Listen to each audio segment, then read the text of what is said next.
Hello viewers, welcome to another episode with Excellence Tuition Center. Today we are going to be revising Chemistry Paper 1 for the May-June 2016 session.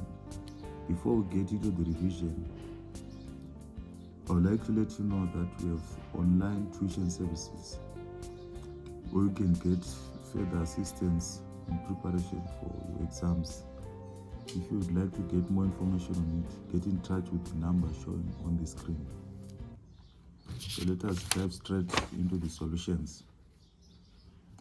Question 1, it reads, which row correctly identifies the gas? So A, that is CO2, damp litmus paper. Observation, the litmus paper turns blue. For B, ammonia, damp litmus paper, the litmus paper turns red. O2, lime water, no changes observed. SO2, acidified aqueous potassium manganese 7. The color of the solution changes from purple to colorless.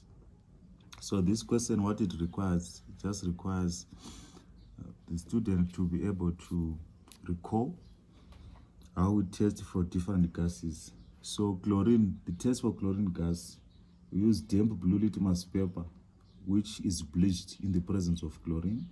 Ammonia, we can use damp red litmus paper, which turns blue. The damp red litmus paper turns blue in the presence of ammonia gas.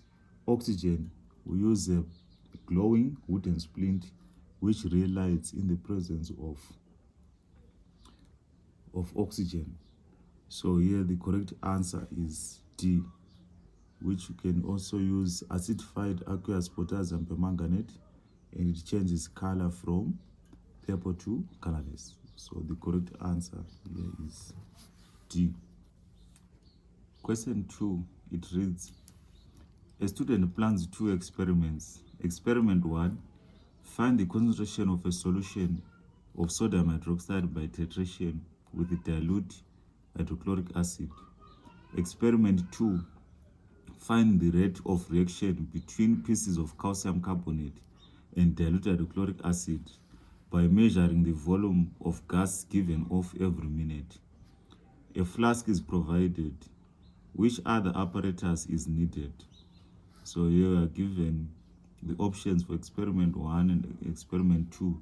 A, for experiment 1, a balanced measuring cylinder thermometer.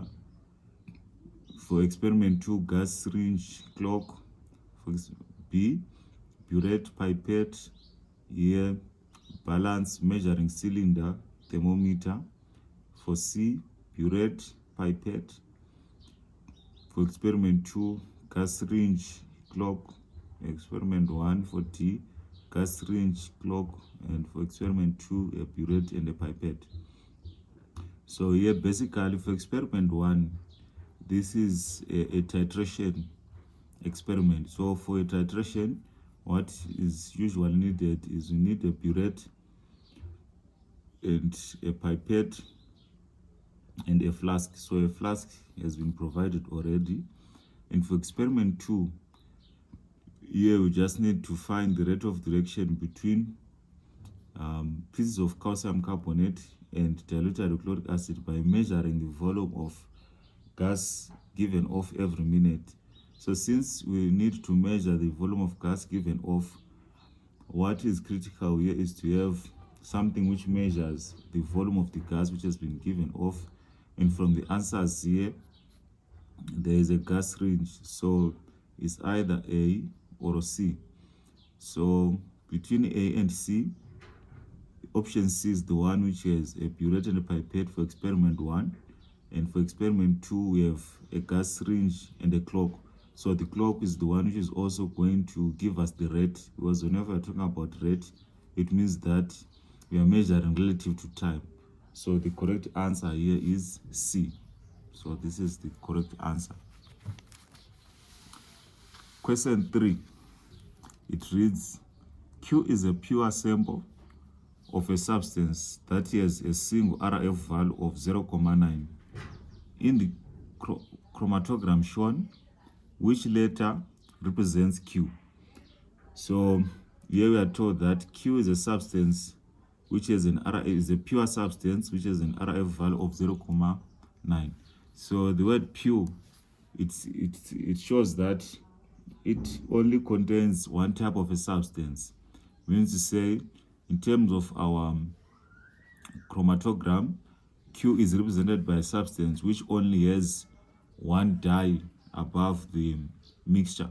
So for A, there are two mixtures. So A is out, and you have options B, C, or D left. So here also you have an RF value of 0.9. So the formula for calculating the RF value is given by, so RF is equal to distance moved by substance over distance moved by solvent. So your RF is given as 0.9, meaning to say that it is close to 1. So for it to be close to 1, the distance moved by the solvent is the solvent front. So this is the one that you are going to divide it by. So it means for us to get a value which is close to 1, which is 0.9, our option is C. So the correct answer is C.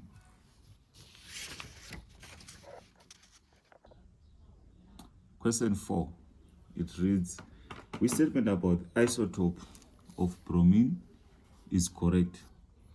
So there are atoms with the same number of A, electrons and a different number of protons, B, neutrons and the same number of electrons, C, protons and the same chemical properties, then D, protons and the same physical properties. So the correct answer here is C. So isotopes have the same number of protons and the same chemical properties. Question 5, it reads, compound Z is made up from element X and Y. Compound Z is a good conductor of electricity when molten, but not when solid. Which statement is correct? So A, compound Z has strong forces of attraction between electrons and positive ions. B, compound Z has strong forces of attraction between negative ions and positive ions. C, elements X and Y are both metals. D, elements X and Y are both non-metals. So here the correct answer is B. Compound Z has strong forces of attraction between negative ions and positive ions. So here the reason is that it can conduct electricity when molten but not when solid. So this is a property of an ionic compound. So for an ionic compound, it is a bond which results between a metal and a non-metal. So here they are both metals, it can't be answered. And D, X and Y are both non-metals, it is out. And here it has strong forces of attraction between electrons and positive ions. So this is not also accurate. So the correct answer is B, which says the forces of attraction are between negative ions, which are the anions, and positive ions, which are the cations in our ionic compound. So the correct answer is B. Question 6, it reads, copper wire is used to complete an electrical circuit. So this is the circuit. We have our copper wire and the lamp. What happens in the copper wire? Electrons move along the wire to the negative terminal. Positive ions stay in position. B, electrons move along the wire to the positive terminal. Positive ions move to the negative terminal. Electrons move along the wire to the positive terminal. Positive ions stay in position. D, Negative ions move along the wire to the positive terminal. Positive ions move to the negative terminal. So the correct answer here is C. So electrons are the only ones which are able to move within a metal, whilst the positive ions, they remain in position. So the positive ions here, they refer to the copper ions, the copper cations.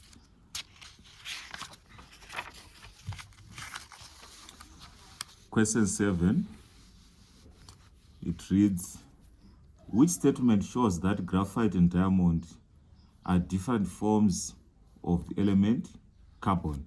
So in actual case, graphite and diamond are called allotropes of carbon.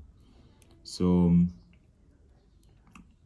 A, both graphite and diamond have giant molecular structures, and B, complete combustion of equal masses of graphite and diamond produces equal masses of carbon dioxide and no other products. C, graphite and diamond have different melting points.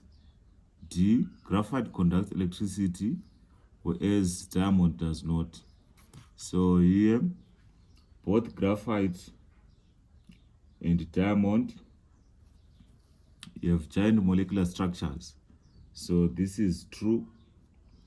Silicon dioxide is also another compound which has a giant molecular structure. So this is true, but it does not show that they are both made from the element carbon. Just like silicon dioxide is also has a giant molecular structure, but it is not from this. It is not made from carbon also.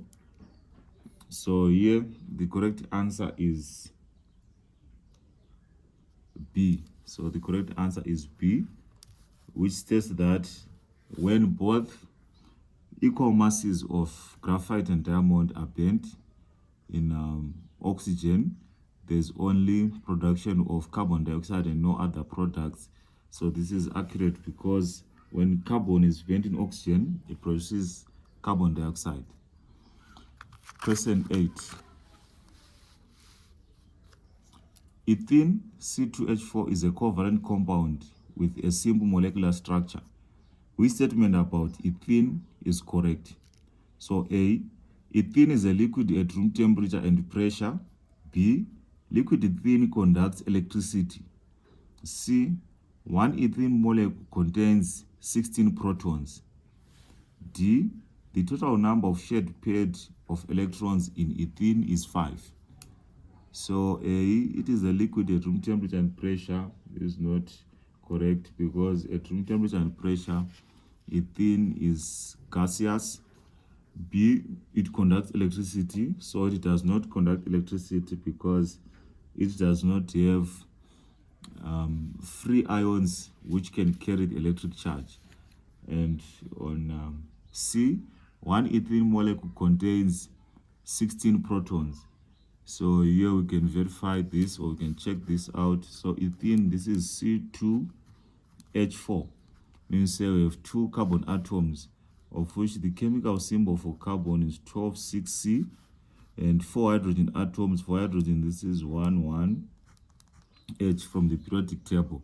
So we can see that each carbon atom has 6 protons, because this is the smaller number is for the number of protons or the atomic number of the element, whereas this is the mass number. For hydrogen, both numbers are equal, so it has 1 proton, and this one has 6 protons. So for 2 carbon atoms, we're just going to double the number. It's going to be 12 plus 4 from each hydrogen atoms, that is going to be 16. So it means the correct answer is what? Is C. The total number of shared electrons in ethene is 5.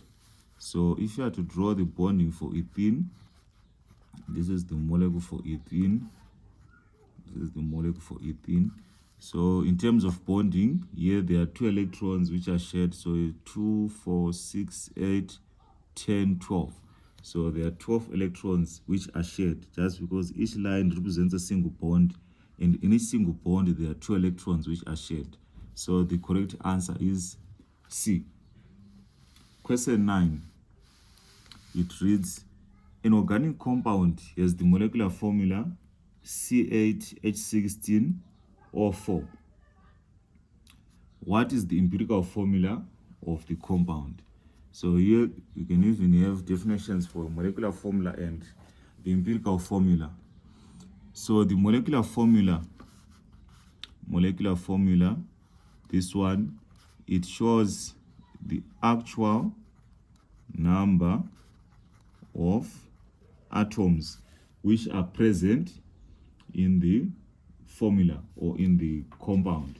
And for the empirical formula, the definition, this is the simplest whole number ratio. This is the simplest whole number ratio. Simplest whole number ratio of the atoms present in a compound. Right, so in order to get the empirical formula, given the molecular formula of C8H16O4, what you need to do here is to divide by a common number. So the common number here is 4. So you say 8 divided by 4, we get 2. 16 divided by 4, we get 4. 4 divided by 4, we get 1. So it becomes C2H4O. So C2H4O. So the correct answer is A. So number 9, the correct answer is A. Question 10. It reads, compound P is the only substance formed when 2 volumes of ammonia gas react with 1 volume of carbon dioxide gas, both volumes being measured at RTP, which is room temperature and pressure. What is the formula of P? So here we are told that there are 2 volumes of ammonia gas which reacts with 1 volume of carbon dioxide gas. So A, that is NH2CO2 NH4. For B, that is NH2 2CO. For C, NH4CO2 NH4. For D, that is NH42CO3. So if you are just going to write a simplified equation, because we have 2 volumes of ammonia gas, so you can just say 2NH3 plus 1 volume of carbon dioxide, which is CO2. We're going to produce, here we have 2 atoms of nitrogen. For hydrogen is going to be 6, and for carbon, that is C. For oxygen, that is 2. So we have 2 nitrogens, 6 hydrogens, 1 carbon, and 2 oxygens. So the formula which is giving us 2 nitrogens, 6 hydrogens, 1 carbon, and 2 oxygens is A. So the answer is A. We have 2 nitrogens, 2 hydrogens plus 4, that is 6, 1 carbon, 2 oxygens. So the correct answer is A.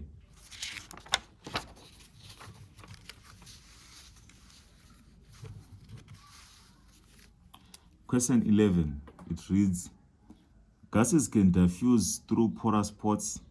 The diagram shows a beaker full of nitrogen inverted over a porous pot containing carbon monoxide. So here is the beaker, here is nitrogen gas, a porous pot, carbon monoxide, and we have water. The water level does not move. Which statement explains this? So which statement explains this? Nitrogen is almost inert. The 2 gases have equal molecular masses. Both gases have 2 atoms in a molecule. Neither gas is soluble in water. So the correct answer here is B. So in terms of masses, nitrogen gas, that is 2 nitrogen atoms, so it's 14.7. I mean to say, if you want to find the mass, it's 2 by 14, get 28. And carbon monoxide, that is 1 carbon and 1 oxygen. So this is 12 plus 16. 12 plus 16 get 28. So they have equal molecular masses. Question 12. It reads, copper is purified by electrolysis. Which statement is not correct? A. Both electrodes contain copper. B. Copper is both oxidized and reduced in the process. C. Pure copper is deposited on the positive electrode. D. The copper electrolyte is an aqueous copper 2 sulfate. So here what can help is knowing the apparatus for the purification of copper by electrolysis. So to sketch a simple diagram, this is the diagram.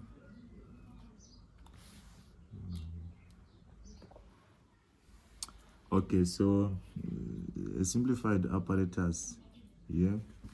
So this is the pure copper, which is the cathode.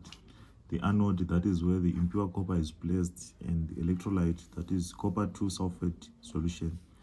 So at the anode, which is the positive terminal, copper dissolves into solution to form Cu2 plus aqueous plus 2 electrons. So this is an oxidation reaction where it is changing from an oxidation state of 0 to plus 2.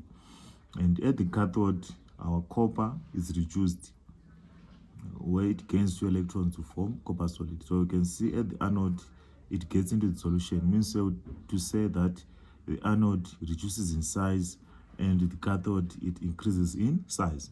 So at the anode, there's oxidation, and at the cathode, there's reduction. So here, if you are to say both electrodes contain copper, so that's true. At the cathode, there's pure copper. At the anode, that's impure copper. Copper is both oxidized and reduced in the process. Yes, at the anode, it is oxidized, and at the cathode, it is reduced. Pure copper is deposited on the positive electrode. So this is the statement which is not correct, because pure copper is deposited at the negative electrode, which is the cathode, where it is reduced by gaining 2 electrons to form copper solid. The electrolyte is aqueous copper 2 sulfate. That is true. So the electrolyte is copper 2 sulfate. So the correct answer here is C, which is the statement which is not correct.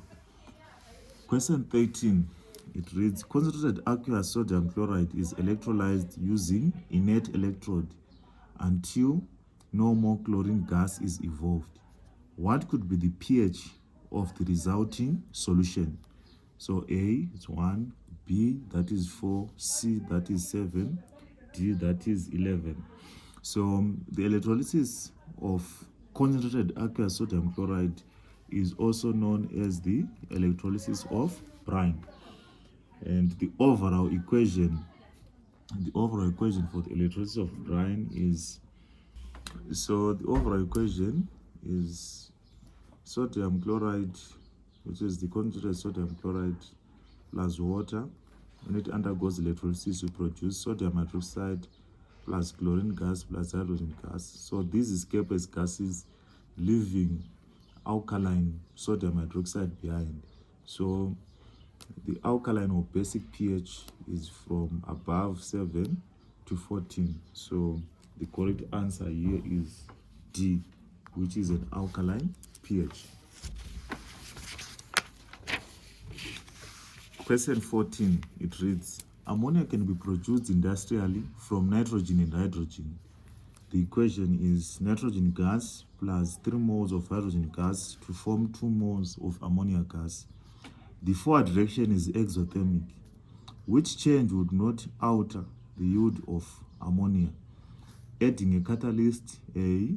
B. Decreasing the pressure. C. Decreasing the temperature. D. Removing some ammonia during the reaction. So here the correct answer is A. So A, it does not alter the yield of ammonia, but what it does, it lowers the activation energy required for the reaction. Decreasing the pressure, according to Le Chatelier's principle, for a reaction which contains gaseous reactants and products, if pressure is changed, so decreasing the pressure, it means that the equilibrium will shift in order to counteract the change which has been produced. So decreasing the pressure, it shifts the equilibrium to the right. where there are a lower number of moles of the gaseous particles, and decreasing the temperature, it favors the forward direction, because the forward direction is exothermic. So decreasing temperature, according to Le Chatelier's principle, the equilibrium will shift in a direction so as to oppose the change. So since the forward direction is exothermic and decreasing temperature reduces the temperature, so the reaction, the equilibrium shifts to the right such that it increases the temperature. On D, removing some ammonia during the reaction. So this is reducing the concentration of ammonia gas which is being produced. So removing some ammonia will also shift the equilibrium to the right, because when you have removed ammonia, the equilibrium will shift in order to produce more ammonia to counteract or to oppose the change which has been done to remove ammonia. Question 15. So question 15, it reads, the diagram shows an energy profile diagram for a chemical reaction, both with and without a catalyst. Which energy change is the activation energy for the catalyzed reaction? So here it requires us to identify the energy changes. So A, this is the activation energy for the uncatalyzed reaction. So this is the activation energy for the uncatalyzed reaction, which is the energy different from the largest peak from the reactants.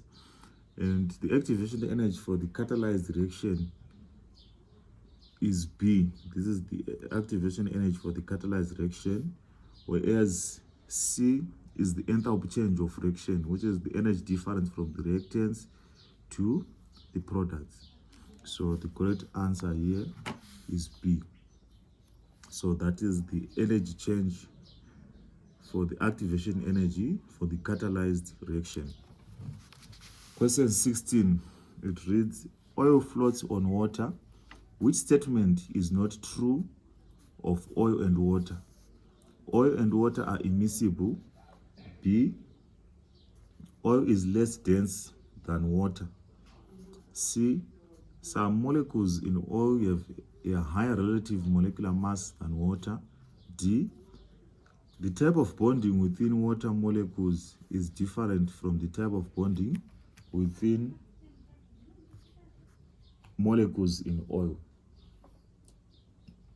So the statement which is not true here is D. So this is the statement which is not true.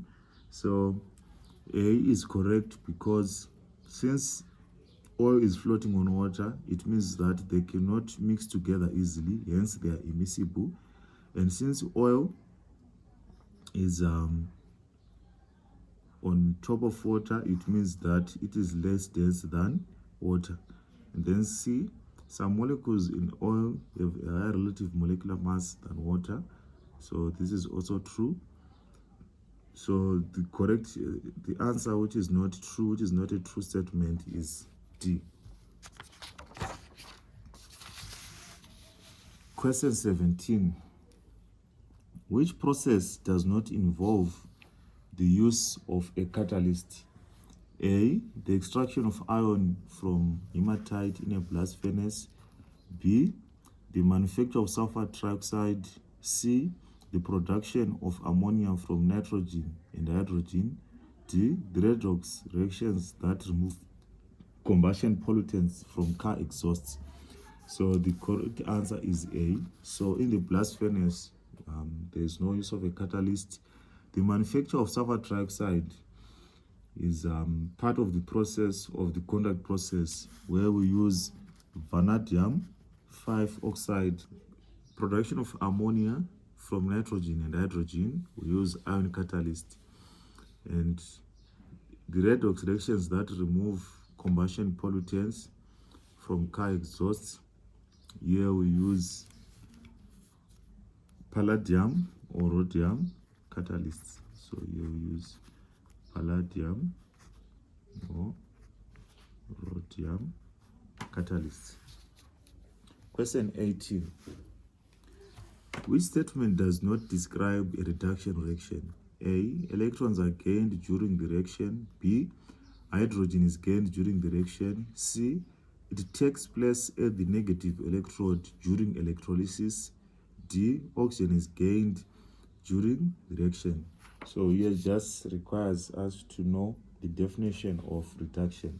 So A, B, and C, these are all correct definitions. Or where for C, this is where reduction happens at the negative electrode at the cathode. That is where reduction happens during electrolysis, whilst at the anode, oxidation occurs. And A and B, these are the correct definitions for reduction, whereby reduction is gain of electrons. It is also gain of hydrogen, but it is the loss of oxygen. So here it says oxygen is gained during the reaction. So this is not correct. So the correct answer here is D. Question 19. The pH of an aqueous solution of hydrochloric acid is 2. What will be the pH of the acid after the addition of 10 grams of sodium chloride? So here the pH of the aqueous solution of hydrochloric acid does not change. It remains 2. Just because the addition of sodium chloride does not affect the concentration of H+ ions which are present. So pH is equals to minus log the concentration of H+. So addition of sodium chloride does not affect the concentration of H+ ions which contribute to the pH of the solution. So the pH remains 2. Question 20, it reads, one more samples of each of the solid carbonates of lead, calcium, barium, and magnesium are reacted in turn with excess dilute sulfuric acid. So this is the apparatus with excess dilute sulfuric acid and the solid carbonate. Which sample of carbonate will release the greatest volume of carbon dioxide? A, barium, B, calcium, C, lead, D, magnesium. So when a metal carbonate reacts with sulfuric acid, it forms a metal sulfate, water, and carbon dioxide. In general, when a metal carbonate reacts with an acid, it forms a salt plus water and carbon dioxide. So since this is sulfuric acid, it forms a metal sulfate. If it's hydrochloric acid, it forms a metal chloride. For a nitrate, it forms a metal nitrate, water, and nitrogen dioxide. So here, for our metals which we have, magnesium is the one which forms the most soluble metal sulfate. So since it forms the most soluble metal sulfate, it means that it does not form a protective layer of the sulfate, because when the reaction proceeds, the atoms which are the first to react are the one which are in contact with the acid. Maybe if it is a bulk metal like this, the first layer is the one which reacts. So if it forms an insoluble layer, it means this layer which is covering the rest of the metal, it prevents further reaction of the metal which is at the, so this is the sulfate layer, and then this is the metal. So if a sulfate layer is formed which is insoluble in water, it prevents further reaction with the metal. So here a sulfate layer would form here. This is at the top here, it forms a sulfate layer. So magnesium does not form a sulfate layer, meaning to say that the sulfate, metal sulfate which is produced is soluble. So it is the one which forms a larger volume of carbon dioxide, since all the magnesium, the metal carbonate, reacts. So the correct answer here is D. All right, ladies and gentlemen, we have reached halfway of the paper. Stay tuned and join us for more as we continue the rest of the paper. Don't forget to like, share, and subscribe.